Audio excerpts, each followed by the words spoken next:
একদম নতুন স্টাইলে পনির ভাপা এভাবে বানিয়ে দেখুন, খেতে ফার্স্ট ক্লাস লাগবে আর মাত্র 10 মিনিটেই তৈরি করতে পারবেন। তো পনির ভাপা বানানোর জন্য 200 গ্রাম পনির এরকম ছোট ছোট টুকরো করে কেটে নিয়েছি।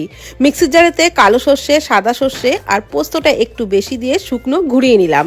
তারপর ওর মধ্যে দিয়ে দিচ্ছি অল্প লবণ আর 2টো কাঁচা লঙ্কা। অল্প জল দিয়ে মশলার একদম মিহি পেস্ট তৈরি করে একটা টিফিন কোটোর মধ্যে নিয়ে নিলাম। মিক্সির পাত্রটা ধুয়ে অল্প জল দিয়ে দিলাম টক দই, হলুদ গুঁড়ো, একটু কাশ্মীরি লঙ্কার গুঁড়ো আর পরিমাণ মতো আরও একটু লবণ আর চিনি, আর দিয়ে দিলাম একটু বেশি করে কাঁচা সর্ষের তেল।